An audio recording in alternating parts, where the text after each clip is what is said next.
Look at it, isn't it just tiny?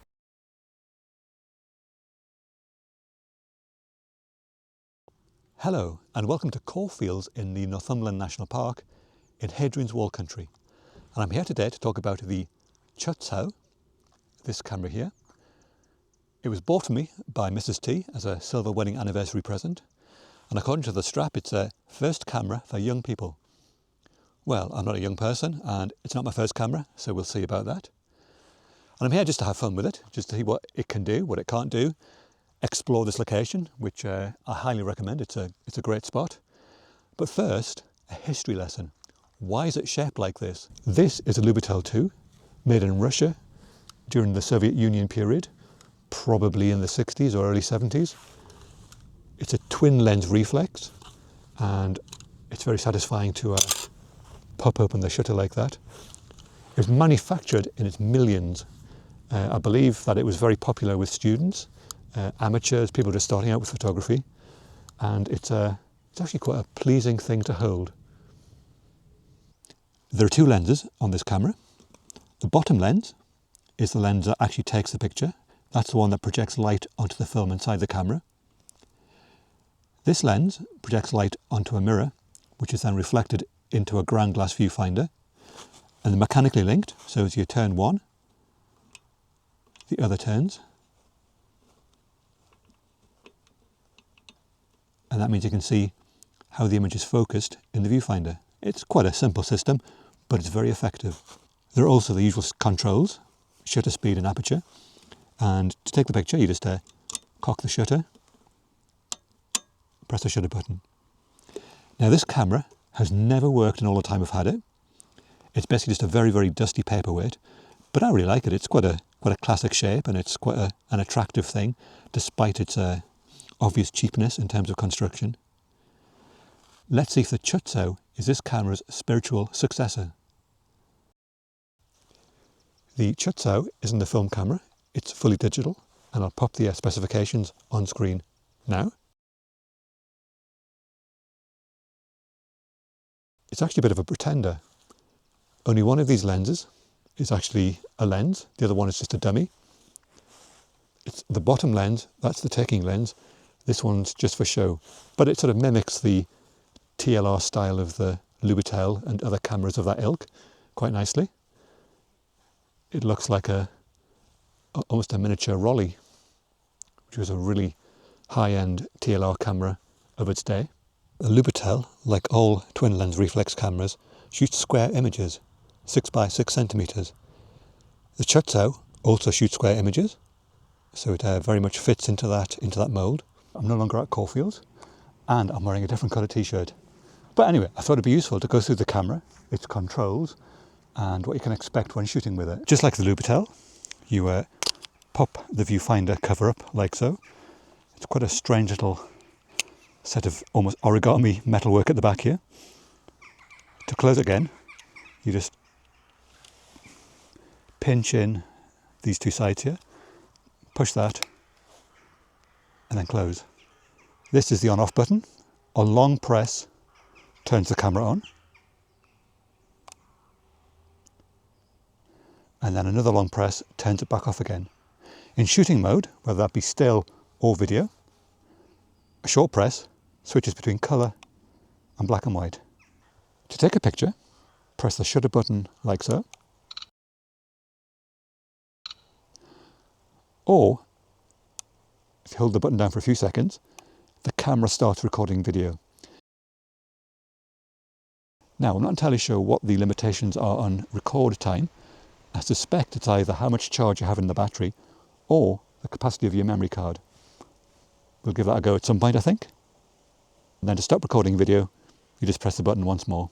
You can also start video by turning this crank, and it will keep shooting video as long as you're turning. As soon as you stop, the camera counts down from 6 seconds, and at the end of the countdown, it stops recording video. Now, I'm not entirely sure why you'd want to do this. Turning the crank sends vibrations through the camera, so your footage gets quite jittery, but it's there, so it's an option, and a curious option, but there you go. This button here turns autofocus on and off. Now it doesn't actually have any way of focusing manually, so at first glance it seems quite a strange option to have. But I think what it allows you to do, and there is only one focus point, which is in the centre of the screen. So if your subject is off centre, you could point the camera at your subject, focus, press the autofocus button off, so it's no longer focusing, and then recompose, so your subject is either on the left or the right and outside of the AF point. This button here is the playback button, so it'll display whatever you've shot on the camera on the viewfinder. Turning the crank allows you to go backwards and forwards through the pictures. To delete a picture, you just hold this button down for a second, turn the crank to select yes, and then press the shutter button to confirm. On the bottom is the USB-C port for connection to a Mac or PC, and you do get a cable with the camera, as well as a micro SD slot, which you don't get, so you have to buy one separately. To format the SD card, you just hold this button down for a few seconds, turn the crank again to select yes, and press the shutter button to confirm. To change the time and date, hold this button down for a few seconds. Again, use the crank to change the various values that you want, and the shutter button to advance between the different options. Now the sun is sort of promising to come out. Let's go and have a play.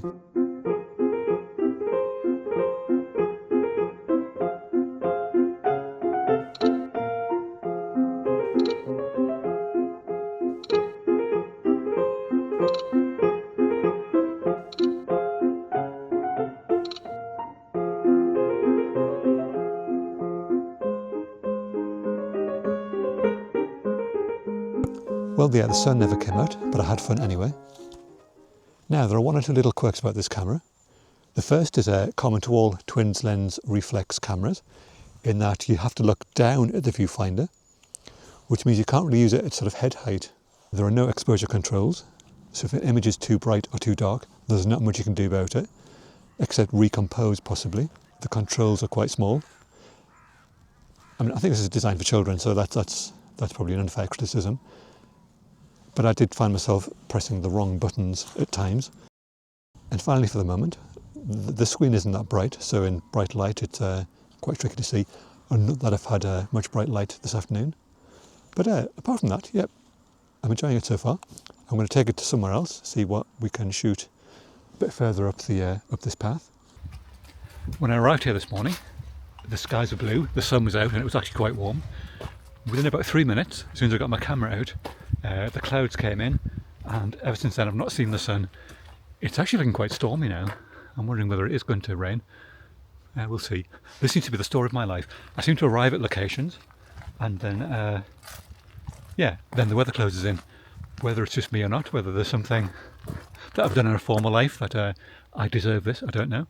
But yeah, so we'll see what we can shoot with my little camera, even though it's getting quite dark now. I just finished that little piece to camera and turned around, and there's actually some really nice light on the horizon. There's some gaps in the cloud and there's sort of shafts of light breaking through. So I've got my little camera out. I'm going to take a few shots.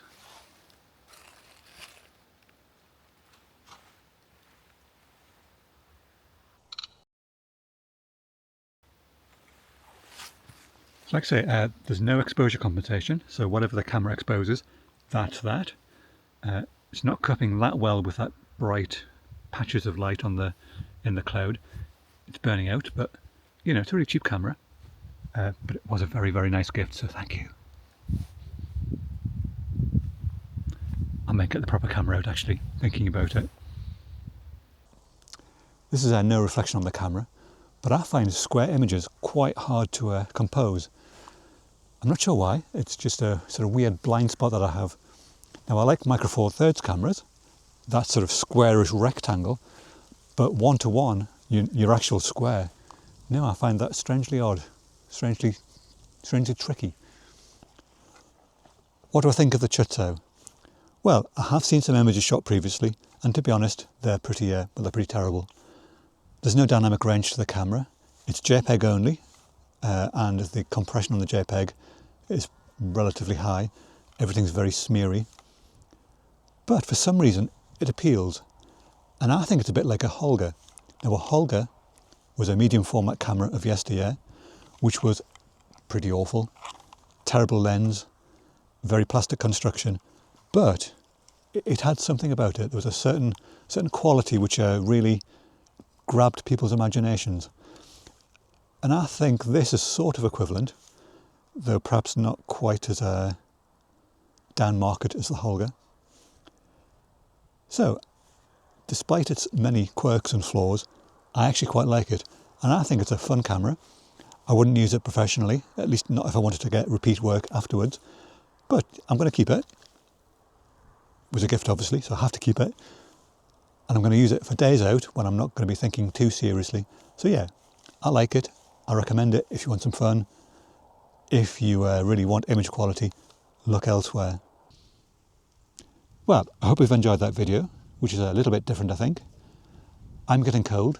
There is a rain forecast, so I'm going to head home for a cup of tea. Please do share, like and subscribe, and do join me next week for my next video, again in some corner of Northumberland. See you then. Goodbye.